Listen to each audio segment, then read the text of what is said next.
जय श्री कृष्ण। आप सभी को लड्डू गोपाल जी की छठी की शुभकामनाएं।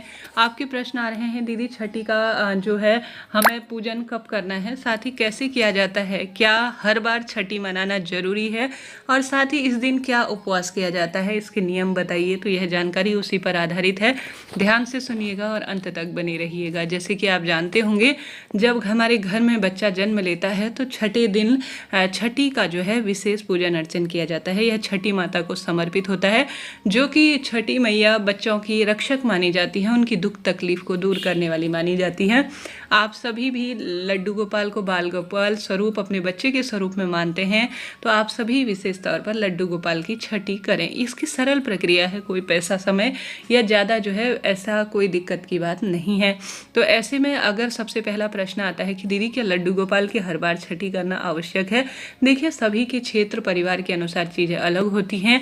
जो व्यक्ति अपने घर में बहुत विशेष बाल गोपाल की सेवा करते हैं, वह छठी का प्रोग्राम करते हैं। किसी कारण से आप नहीं कर पाते हैं तो कोई दिक्कत नहीं, आपने लड्डू गोपाल का जन्म करवाया, पूजन करवाया, वही पर्याप्त है। छठी कराने की कोई जो है आपसे नहीं हो पा रहा है, समय का अभाव है, मासिक धर्म की स्थिति है, ये कहीं जाना पड़ रहा है, कोई ऐसी दिक्कत की बात नहीं है, तो फिर कोई नहीं, आप रहने दीजिए। ऐसी कोई टेंशन नहीं है कि यह काम आवश्यक ही है, इसके बिना बिल्कुल भी आपके पूर्ण नहीं होंगे काज, ऐसा नहीं है, कोई दिक्कत की बात नहीं है। नियमित जैसी पूजा सेवा करते थे ठीक उसी विधान से करें।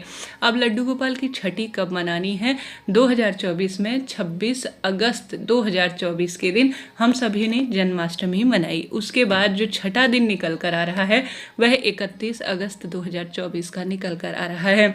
जिन भक्तजनों ने 26 तारीख को कृष्ण जन्माष्टमी अर्धरात्रि में जन्म करवाया है, वह 31 अगस्त को कान्हा की छठी मनाएंगे। जिन्होंने 27 तारीख को कान्हा की जन्म उत्सव कर रखा है अर्थात जन्माष्टमी मना रखी है, वह 1 सितंबर को कान्हा की छठी मनाएंगे। ठीक है जी, यह बात भी हो गई।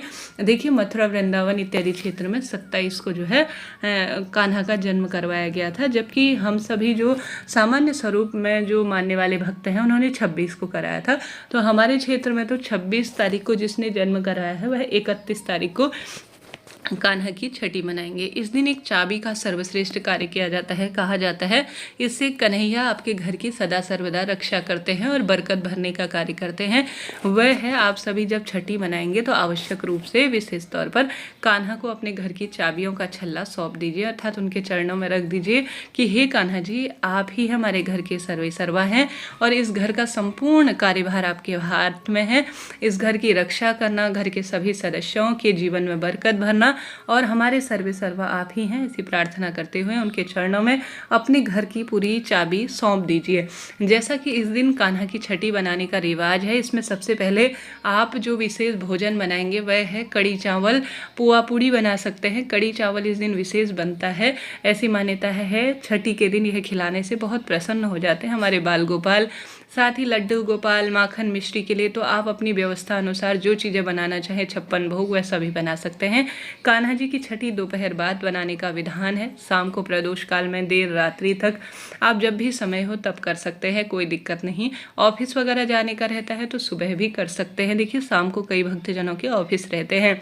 अब छठी कैसे बनाई जाती है? जैसे छठी के दिन लल्ला के जो है आंखों में काजल लगाया जाता है, नए कपड़े जो है उसे प्रदान किए जाते हैं, नजरिए पहनाए जाते हैं। उसी तरह से कान्हा को भी नए वस्त्र पहनाएं, पंचामृत में उनका अभिषेक करें, दूध दही घी शक्कर शहद और जल से उनका अभिषेक कराने के बाद उन्हें नए कपड़े धारण कराएं, काजल जो है उन्हें लगाएं। साथ के साथ आप सभी आवश्यक रूप से जो जच्चा बच्चा के गीत है वह सुंदर स्वरूप में स्वयं गाएं और मोबाइल इत्यादि में भी चला सकते हैं। अपने आसपास की सभी सखी सहेलियों को आप आमंत्रित कर सकते हैं, या पंडित जी से बुलाकर भी आप कर सकते हैं। विधि विधान से उन्हें रोली, चंदन, तिलक इत्यादि लगाएं, सुंदर स्वरूप में उनको भोग लगाकर विशेष झूला पालना इत्यादि की व्यवस्था करें। इस दिन उन्हें उपहार स्वरूप आप जो नए खिलौने हैं वह भी ला सकते हैं। कुल मिलाकर जो हमारे बच्चे के लिए प्रोग्राम किए जाते हैं ना छठी के, वही प्रक्रिया इस दिन रहती है। इस दिन उपवास इत्यादि नहीं किया जाता हमारे क्षेत्रों में, तो हो सकता है कई क्षेत्रों में उपवास किया जाता हो, परंतु इस दिन कोई खास उपवास करने का विधान नहीं है। यह जो है साधारण सरल सा एक उत्सव है, जैसे हमारे घर में नामकरण होता है, छठी का प्रोग्राम होता है, उस तरह से यह होता है। यह व्रत नहीं होता है, इस बात का ध्यान रखिएगा, कोई दिक्कत की बात नहीं है। बस इस इस तरह से आपको यह छठी का सुंदर जो है विशेष कार्य करना है। कोई भी प्रश्न हो कमेंट्स के द्वारा पूछ लीजिएगा। और राधा अष्टमी कब है इसका वीडियो आ चुका है, वह जरूर से देखिएगा। अभी के लिए इतना ही।